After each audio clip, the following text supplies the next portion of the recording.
दर्शक महानुभावहरू नमस्कार। तपाईहरू अहिले हेर्दै हुनुहुन्छ स्मार्ट खबर। आज मिति विक्रम सम्वत 2079 साल असार 14 गते मंगलबार। आज दिनभरिका सबै महत्वपूर्ण खबरहरू लिएर तपाईहरू माझ उपस्थित भइसकेका छौं। दर्शक महानुभावहरू, दिनभरिका महत्वपूर्ण खबर र दिनभरका मुख्य समाचारहरू तपाईहरू माझ राख्नेछौं। भिडियोलाई अन्तिमसम्म हेर्नुहोला। दर्शक महानुभावहरू, हाम्रो मेहनतका लागि यो भिडियोमा एउटा लाइक अवश्य गर्नुहोला।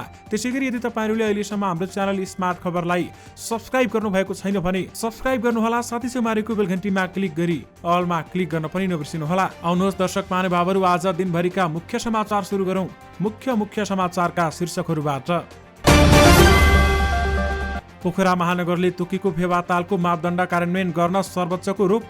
गठबन्धनको उद्देश्य सत्ता स्वार्थ मात्र भन्दै प्रदीप घेवालीको भनाई। सभामुख सहितको टोली अजरबैजान प्रस्थान। नेपालीको महँगो स्मार्टफोन मोह। 11 महिनामा 39 अर्बको मोबाइल आयात। भुवन केसी अझै पर्खर हेरेको मनस्थितिमा। अरुण र सम्झनाले दिए आवेदन। मन्त्री हेरफेर गर्ने जसपा संस्थापन पक्षको तयारी। विराटनगरका बस्तीमा पस्यो सिंघिया खोला। वामदेव गौतमले नयाँ दल घोषणा गर्दै। भूमिकाविहीन स्वास्थ्य राज्य मन्त्री। भारी वर्षाले हवाई सेवा प्रभावित भयो। टेक्सासमा लरीभित्र 40 जना आप्रवासी मृत भेटिए। वैदेशिक रोजगारीमा ठगीकालाई 2 करोड 4 लाख क्षतिपूर्ति। फलफूल पकाउन कार्बाइड ग्यास प्रयोग नगर्न आग्रह। गण्डकीमा बढी सवारी कर। 6 महिनामा सवारी जाँच पास। बाटोमा हिँडिरहेका डाक्टरलाई कुटे ट्राफिक प्रहरीले। कोरोनाले रोकिएको पेट्रोलियम अन्वेषणको काम पुनः अगाडि बढ्ने। चिनिया टोली नेपालमा। कन्काईको बाढीले जापाका 100 घर डुबानमा।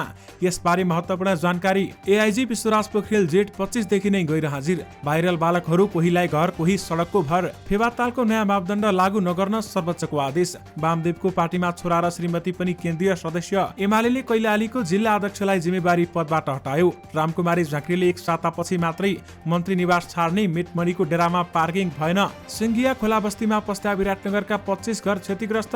अमेरिकाका प्रधान सेनापति शर्मा सेनाको तालिम केन्द्र र ब्यारेक अवलोकन गर्दै। तेज गीतमा सीमा निर्धारण जथाभावी गाउन नपाइने। विराटनगरमा बाढीले 1 जनालाई बगायो। 175 परिवार विस्थापित। अब सुन्नुहोस् पुरा समाचार।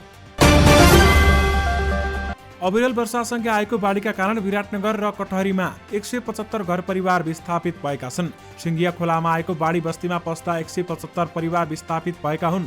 जिल्ला प्रहरी कार्यालय मोरङका प्रहरी नायब परीक्षक दीपक श्रेष्ठका अनुसार विराटनगरमा 45 र कटहरी गाउँपालिकामा 130 परिवार विस्थापित भएका हुन्। विराटनगर 8 मा 25 र विराटनगर 2 मा 20 परिवार विस्थापित भएको बताइएको छ। कटहरी गाउँपालिका 1 मा 175 परिवार विस्थापित भएका छन् भने कटहरी 1 को टाइगर टोलमा 60, हनुमान मन्दिर एरिया 40 र नारी विकास संघका एरियामा 30 परिवार विस्थापित भएको बताइएको छ। बाढीका कारण विस्थापित भएकाहरूलाई सुरक्षित स्थानमा सारिएको श्रेष्ठले बताउनु भएको छ। श्रेष्ठका अनुसार बाढीले बगाएर सुन्दर हरैचामा 1 जनाको मृत्यु समेत भएको छ। शहरी विकास मन्त्रीको जिम्मेवारीबाट विदा भएकी नेकपा एकीकृत समाजवादीकी सचिव रामकुमारी झाँक्रीले 1 सातापछि मात्रै मन्त्री निवास छाड्ने भनेकी छन्। सामान्यतया मन्त्री पद गएपछि लगत्तै निवास छाड्ने प्रचलन रहे पनि झाँक्रीले भने हप्ता दिनपछि मात्रै मन्त्री निवास छाडेर आफ्नो घर बानेश्वर जाने भएकी हुन्। एकीकृत समाजवादीबाट राजीनामा दिएकाहरू सबै मन्त्रीले मन्त्री निवास छाडे पनि झाँक्रीले नछोडेको भन्दै पार्टीभित्र आलोचना भएको एक नेताले बताएका छन् र पार्टीले राजीनामा माग्ने बित्तिकै झाँक्री लगायत सबै मन्त्रीले अटेर गर्नुभयो। कहिले बालुवाटार कहिले खुमलटार पुगेर मन्त्री पद जोगाइदिनु पर्यो भनेर गुहार माग्नुभयो। ती नेताले भने अहिले सबै मन्त्रीले राजीनामा दिएर मन्त्री निवास छोडे। झाँक्री कमरेडलाई हप्ता दिन लाग्ने भयो। सरकारी गाडी पनि प्रयोग गरिराख्नु भएको छ। रामकुमारीलाई निवास छाड्न ढिलाइ भएको बारेमा बुझ्न हामीले सम्पर्क गर्दा उहाँको मोबाइल अफ थियो। झाँक्रीले मन्त्री पदबाट राजीनामा दिएपछि नयाँ मन्त्री मिटमणि चौधरीले जिम्मेवारी सम्हालेका छन्। बुद्धनगर बस्दै आएका चौधरीको डेरामा गाडी पार्किङको व्यवस्था नभएपछि मंगलबार राति मन्त्री निवास पुलचोकमा पार्किङ गरेर पुनः डेरा फर्किएका थिए। चौधरी मन्त्री भए पनि डेरामा गाडी पार्किङको व्यवस्था नभएपछि समस्यामा परेका छन्। वामदेव गौतम नेतृत्वको नेकपा एकता केन्द्रीय समन्वय समितिमा 70 जना केन्द्रीय समिति सदस्य हुने भएका छन्, जसमा गौतम पत्नी तुलसा थापा र छोरा हरिशदेव गौतम पनि केन्द्रीय सदस्य रहेका छन्। हामीलाई प्राप्त केन्द्रीय समितिको सदस्यको सूची अनुसार प्रतिनिधि सभामा सदस्य समेत रहेकी थापालाई केन्द्रीय कमिटी सदस्यको दोस्रो नम्बरमा राखिएको छ। यस्तै गौतमका छोराले नाम केन्द्रीय कमिटी सदस्यको 5औं नम्बरमा छ भने गौतमले मंगलबार राजधानीमा पत्रकार सम्मेलन गरेर पार्टी घोषणा गर्दैछन्। अहिले गण्डकी प्रदेशमा 125 सीसीसम्मको स्कुटर र मोटरसाइकलको नवीकरण तथा सवारी साधन वार्षिक कर 2700 तिरे पुग्नेमा आगामी आर्थिक वर्षदेखि 3000 रुपियाँ तिर्नुपर्ने भएको छ। अहिले 126 देखि 250 सीसीसम्मको 4600 रुपियाँ तिरे पुग्छ भने 251 देखि 400 सीसीसम्मलाई 9600 रुपियाँ र 400 माथिका दुई पाङ्ग्रे सवारी साधनले 20100 रुपियाँ तिर्नु पर्थ्यो। 4 समूहमा वर्गीकरण गरेर नवीकरण तथा वार्षिक सवारी कर लिइरहेको गण्डकी प्रदेशले अब 6 समूहमा वर्गीकरण गरी सबैमा कर बढाएको छ। 226 देखि 100 सीसी सम्मको 5000, 151 देखि 225 सीसी सम्मको 6500 र 226 देखि 400 सीसी सम्मको 11000, 401 देखि 650 सीसी सम्मको 20000 र 651 देखि माथि सबैले 30000 रुपियाँ कर तिर्नुपर्ने भएको छ। दुई पाङ्ग्रे सवारी साधनदेखि हेभी डकुमेन्टसम्म सरकारले नवीकरण तथा वार्षिक सवारी कर बढाएको छ भने गण्डकीमा अहिले भइरहेको करको दर भन्दा 10,000ले बढी तिर्नुपर्ने बताइएको छ। यानि कि गण्डकीमा सवारीको कर बढाइएको छ भने 6 महिनामा सवारी जाँच पास हुने बताइएको छ। जनता समाजवादी पार्टी जसपाको संस्थापन पक्षले मन्त्री हेरफेर गर्ने तयारी गरेको छ। असन्तुष्ट डाक्टर बाबुराम भट्टराई अलग हुने तयारी गरिरहेका बेलामा अध्यक्ष उपेन्द्र यादव पक्षले भने मन्त्री हेरफेरको तयारी गरेको हो। अध्यक्ष यादवले सोमबार साँझ कार्यकारिणी समिति सदस्यहरूको अनौपचारिक छलफल बोलाएका थिए। त्यो बेलामा 34 मध्ये 20 जना उपस्थित थिए भने बैठकमा नेताहरूबीच मन्त्री हेरफेर बारेमा छलफल भएको थियो। चुनावलाई ध्यानमा राखेर मन्त्री हेरफेर गर्ने तयारी छ। एक कार्यकारिणी सदस्य भन्छन् एकाध किसिमको टिम हेरफेर गर्ने कि भन्ने टुङ्गो लागेको छैन। स्रोतका अनुसार कृषि मन्त्री महेन्द्र राय यादव भने हट्ने पक्का छ। डाक्टर भट्टराई पक्षमा लागेका उनी संस्थापन पक्षले बोलाएका बैठकहरूमा अनुपस्थित रहँदै आएका छन्। सोमबार साँझ पनि उनी छलफलमा गएका थिएनन्। यानि कि मन्त्री हेरफेर गर्ने जसपा संस्थापन पक्षले तयारी गरेको छ। सभामुख अग्निप्रसाद सापकोटा असंलग्न आन्दोलन संसदीय सञ्जाल नन एलिगेन्ट मुभमेन्ट पार्लियामेन्ट्री नेटवर्कको सम्मेलनमा सहभागी हुन मंगलबार अजरबैजान गएका छन्। अजरबैजान संसदको आयोजनामा असार 16 देखि 18 सम्म अजरबैजानको बाकुमा सम्मेलन हुँदैछ भने उक्त सम्मेलनमा सहभागी हुन सभामुख अग्निप्रसाद सापकोटा नेतृत्वको संसदीय प्रतिमण्डल मंगलबार बिहान सभा 11 बजे त्यसतर्फ प्रस्थान गरेको थियो। सर्वोच्च अदालतले फिबा ताल लगायत पोखराका 9 तालको घटाइको मापदण्ड कार्यान्वयन नगर्न पोखरा महानगरपालिकाले आदेश दिएको छ। गत 16 चैतमा बसेको महानगरपालिकाको 55औं कार्यपालिका बैठकले तालहरूको मापदण्ड घटाउने निर्णय गरेको थियो। सर्वोच्चका न्यायाधीशद्वय ईश्वर खतिवडा र तिलप्रसाद श्रेष्ठको संयुक्त इजलासले मुद्दाको फैसला नभएसम्म तालको घटाइको मापदण्ड लागू नगर्न सोमबार अन्तरिम आदेश समेत जारी गरेको हो। अधिवक्ता खगेन्द्र सुवेदीले तालहरूको मापदण्ड घटाउने अधिकार महानगरसँग नभएको र त्यो निर्णय सर्वोच्च अदालतको अघिल्लो फैसलाको विरुद्धमा भएको भन्दै रिट दायर समेत गरेका थिए। पोखरा महानगरपालिकाको कार्यपालिका बैठकले बेगनास र रुपतालको ताल क्षेत्र 55 मिटर, लेखनाथ क्षेत्रको दिपाङ खास्टे गुदै न्युरेनी मैदी तालको क्षेत्र 20 मिटर मापदण्ड कायम गर्ने निर्णय समेत गरेको थियो। तेज गीतमाथि राष्ट्रिय लोक तथा दोहोरी गीत प्रतिष्ठान रेकर्डमा सीमा निर्धारण गरेको छ। तेज गीतका नाममा सामाजिक सद्भाव असर पर्ने अभद्र दुई अर्थी लाग्ने किसिमको गीत बजारमा नल्याउन आग्रह गरेको छ। प्रतिष्ठानका अध्यक्ष रमेश विशीले एक विज्ञप्ति जारी गर्दै संस्थागत आग्रहलाई वास्ता नगरेमा साधारण सदस्यता लगायत संस्था सेवाबाट समेत वञ्चित गर्ने चेतावनी दिएका छन्। पछिल्ला केही समयमा तेज गीतको नाममा विकृति बढ्दै गएको गुनासो बढेको स्रोतका गुनासाहरूलाई ध्यानमा राखेर प्रतिष्ठानले यस्तो आग्रह गरेको हो। प्रधान सेनापति प्रभुराम शर्मा अहिले अमेरिका भ्रमणमा व्यस्त छन्। संयुक्त राष्ट्रसङ्घीय शान्ति मिसन रहेको लेबनान र सिरिया हुँदै अमेरिका पुगेका उनी अहिले भेटघाट र त्यहाँ स्थित सेनाका तालिम केन्द्र अवलोकनमा व्यस्त छन्। नेपाली सेनाका अनुसार उनी आइतबार सिरिया हुँदै अमेरिका पुगेका हुन् भने उनले सोमबारै अमेरिकाको भर्जिनिया स्थित मरिन कर्प्स र मरिन कर्प्स बेसको अवलोकन गरेका छन्। त्यही क्रममा प्रधान सेनापति शर्माले मरिन कर्प्स वार फाइटिङ प्रयोगशालाका कमान्डिङ जेनेरल ब्रिगेडियर केएलबी एलाइसनसँग भेटवार्ता र छलफल समेत गरेका थिए। दर्शक महानुभावहरू, पछिल्लो समय मिडियादेखि सामाजिक सञ्जालमा बालगायक सचिन परियार भाइरल बनेका छन्। चर्चाको विषय भने गायन नभएर उनको अहिलेको अवस्था बनेको छ। उनको मानसिक अवस्था समेत पहिले झैं नरहेको भन्दै माग्दै हिँडेको भिडियो समाचार केही युट्युबरले बनाएका थिए। उनको त्यो अवस्थाको जिम्मेवारको रूपमा लोकदोहोरी कार्यक्रम इन्द्रेणी, उनको दोहोरी तथा अन्तर्वार्ता राख्ने युट्युब र उनका बुबा तेजेन्द्र सामाजिक सञ्जाल तारो बनेका छन्। दर्शक महानुभावहरू, हुन त इन्द्रेणी कार्यक्रमले सचिनलाई काठमाडौँ पढ्ने र बस्ने व्यवस्था समेत मिलाएको छ। त्यो समेत छुट्याएर पिता तेजेन्द्रले माग्न लगाएको धेरैको आरोप छ। सचिनको पछिल्लो अवस्था हेर्दा समेत त्यो झल्किन्छ। सचिनका बुवा तेजेन्द्र भने छोराको अवस्था बाहिर आए जस्तो नभएको बताउँछन्। दर्शक महानुभावहरू 2 वर्ष अगाडि लोकदोहोरी गाएर चर्चामा आएका सचिनको पछिल्लो अवस्थालाई लिएर धेरैले बाल गायिकाको अवस्था सचिन चाहिँ हुन सक्ने अनुमान गर्छन्। यद्यपि भाइरल भएका सबैको अवस्था भने त्यस्तो छैन। भाइरल बाल गायकहरूको कसको अवस्था कस्तो छ हामीले यस बारेमा सम्पूर्ण जानकारी राखेका छौँ। दर्शक महानुभावहरू, आयुषा गौतम तपाईँहरूलाई थाहा नै होला।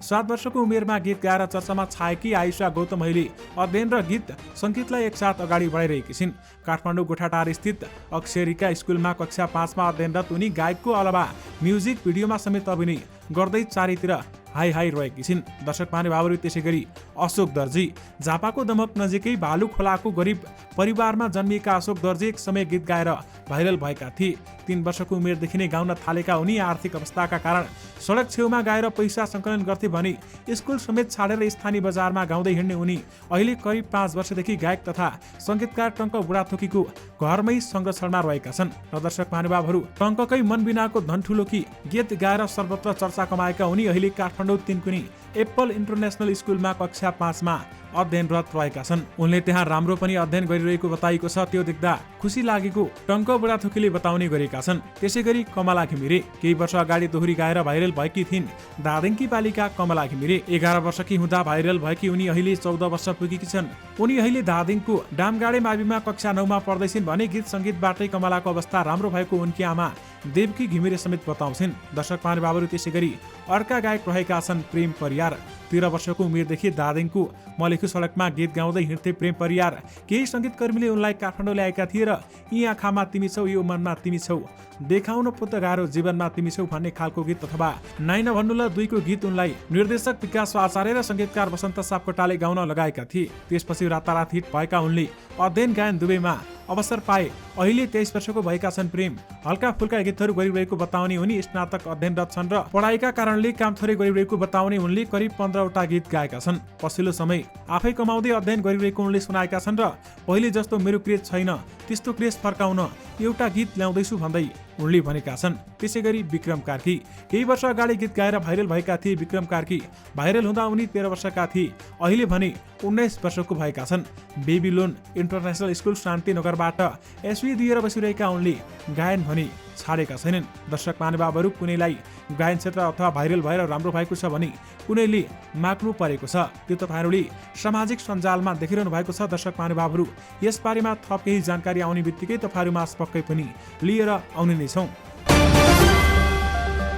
फलफुल पकाउनका लागि कार्बाइड नामक एसिटिलिन ग्यास प्रयोग नगर्न व्यवसायलाई खाद्य प्रविधि तथा गुण नियन्त्रण विभागले अनुरोध गरेको छ। स्वास्थ्यमा प्रतिकूल असर पार्ने उक्त ग्यासको प्रयोग गरेर काँचो फलफुल पकाउन खाद्य नियमावली विपरीत भएको पनि विभागले जनाएको छ भने व्यावसायिक रूपमा फलफुल पकाउन पर्ने व्यवसायलाई अन्तर्राष्ट्रिय मापदण्ड अनुसारको स्वीकृत रसायन मात्रै प्रयोग गर्न पनि विभागले सचेत गराएको छ। विभागले आँप लगायतका सिजनल फलफुलको प्रत्यक्ष सम्पर्कमा रहने गरी केमिकल प्रयोग नगर्न र त्यस्तो गरेको पाइए तत्काल विभागमा खबर गर्न उपभोक्तालाई आग्रह समेत गरेको छ। दर्शक महानुभावहरू, तपाईहरुमा आज एउटा अन्तर्राष्ट्रिय खबर राख्न चाहे। अमेरिकाले टेक्सासमा एक ठुलो ट्रक लरीभित्र कम्तीमा 40 जना आप्रवासीको शव फेला परेको छ। स्थानीय एक टेलिभिजन च्यानलका अनुसार लरीभित्र फेला परेका 16 जनालाई विभिन्न अस्पतालमा लगिएको छ भने टेक्सासको सान एन्टोनियो भन्ने स्थानको दक्षिण पश्चिम क्षेत्रको रेलको लिक नजिक फेला परेको लरीभित्र शव भेटिएको बीबीसीले जनाएको छ। उनीहरू कुन देशका नागरिक हुन् र उनीहरूको मृत्यु कसरी भयो भन्ने यकिन भएको छैन।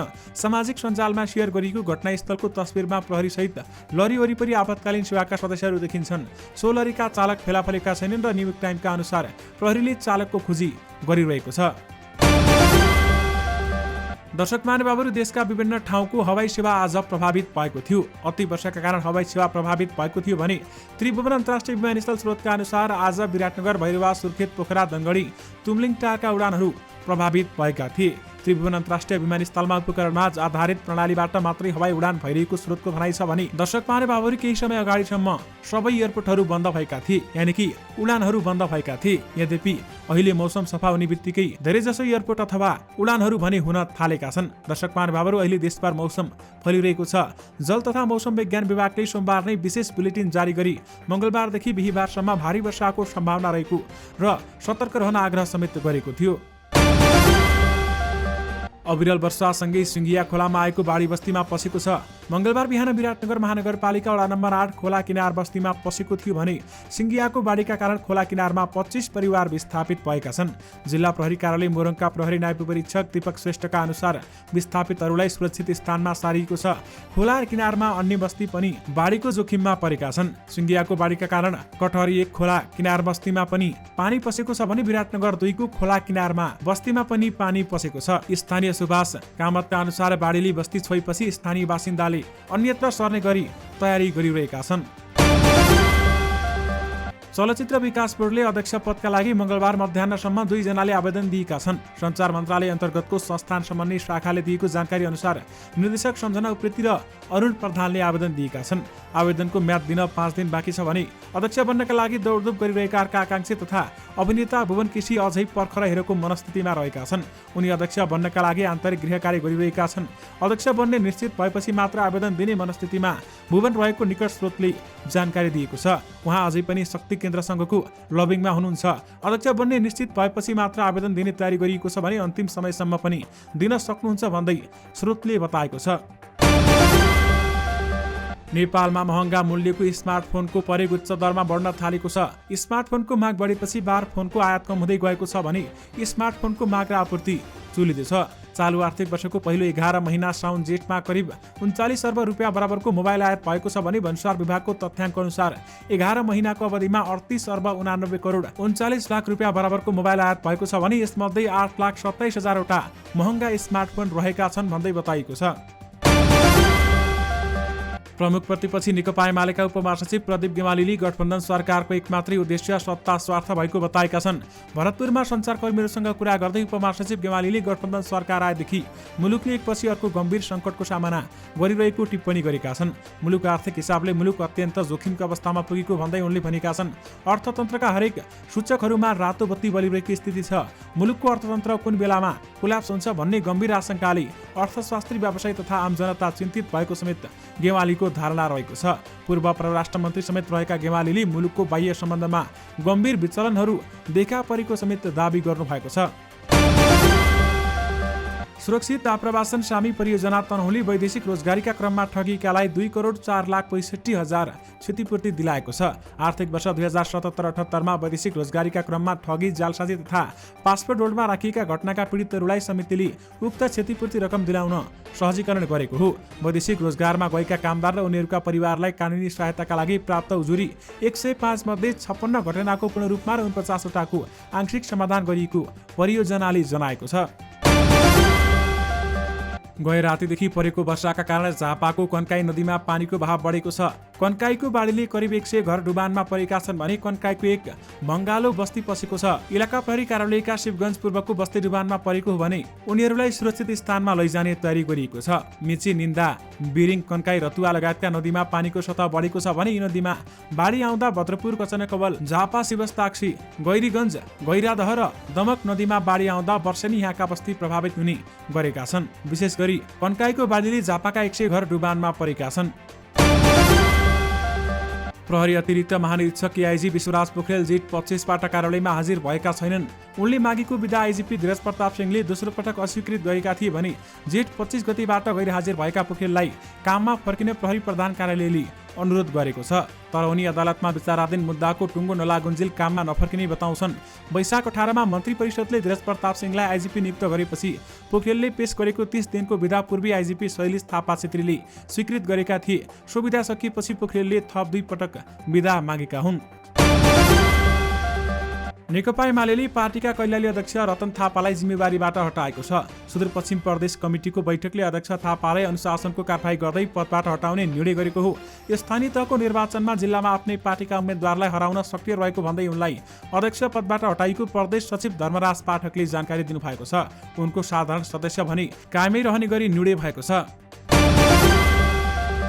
ललितपुरको पुल्चोक स्थित आरोग्य प्रतिष्ठानमा कार्यरत एकजना डाक्टरलाई ट्राफिक प्रहरीले कुटेका छन्। आइतबार राति 8:45 बजे ड्युटी सकेर घर फर्किरहेका मेडिकल अफिसर डाक्टर कुलबहादुर घिसिङमाथि ट्राफिक प्रहरी जवान राजेन्द्र थापाले कुटपिट गरेका हुन्। घिसिङ कुसुनपालीमा बस्छन् भने पुल्चोक स्थित प्रतिष्ठानमा काम गर्ने गरी उनी दिनहुँ ड्युटी सकेर पैदल घर फर्किन्छन्। त्यो दिन पनि उनी यातायात व्यवस्था विभाग एकान्त कुनाबाट घरतर्फ जाँदै थिए। रिङ रोडको फुटपाथमा बाटो हुँदै म एक्लै घर जाँदै थिएँ। उनले भने उताबाट ट्राफिक प्रहरी दाइ आइरहनु भएको थियो। त्यही बेलामा उहाँले झर्केर भाइ तिमी किन टाँसिएर हिँडिरहेको भन्ने कुरा गर्नुभयो। नजिकै ट्राफिक प्रहरी चेकिङ भइरहेको थियो भने ट्राफिक प्रहरी जवान थापा एक्लै हिँडिरहेका थिए। थापाले त्यसरी झर्केर बोलेपछि घिसिङले भने होइन सर, म आफ्नो बाटो हिँडिरहेको हो। त्यसपछि थापाले बढी कुरा गर्ने भन्दै मुखमा एक मुक्काले हिर्काएको समेत घिसिङले बताएका छन्। त्यसपछि मुक्काले हिर्काएपछि उनको नाकबाट रगत बग्न थालेर उनी बेहोस जस्तै भयो भन्दै बताएको छ। दर्शक महानुभावहरू, मेरो नाकबाट रगत पनि बग्न थालेको थियो, म बेहोस जस्तै भएको थिएँ। त्यसपछि मैले म डाक्टर हुँ भनेर आइडी कार्ड पनि देखाएँ। उनले भने त्यसपछि उहाँले आक्रोशित भएर तिमी यहाँबाट जाने कि नजाने भनेर लखेटे। त्यसपछि कुटपिट भएपछि नजिकै रहेका अर्का ट्राफिक प्रहरी पनि त्यहाँ पुगेका थिए। घटनाबारेमा बताएपछि घिसिङको उपचारको लागि नजिकैको अर्का अस्पतालमा लगिएको थियो। घिसिङको अहिले उपचार भइरहेको छ भने नाकमा फ्र्याक्चर भएको बताए पनि अपरेसन नै गर्नुपर्ने अवस्था नभएको समेत बताइएको छ। चिनिया सरकारको आर्थिक तथा प्राविधिक सहयोगमा सुरु भएको पेट्रोलियम अनुसन्धान काम पुनः अगाडि बढ्ने भएको छ। त्यसका लागि 7 चिनिया टोली नेपाल आएको पेट्रोलियम परियोजना अन्वेषण प्रमुख दिनेश कुमार नापितले जानकारी दिनुभएको छ।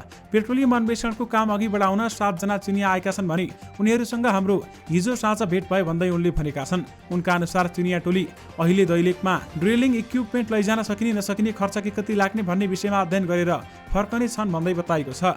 दर्शक महानुभावहरू, यससँगै तपाईँहरूमाझ आज दिनभरिका सबै महत्त्वपूर्ण र मुख्य समाचारहरू राखिसकेका छौँ। फेरि पनि तपाईँहरूमाझ नयाँ दिन नयाँ मुख्य समाचारको साथमा उपस्थित हुने नै छौँ। अहिलेलाई भने मलाई बिदा दिनुहोस्। नमस्कार।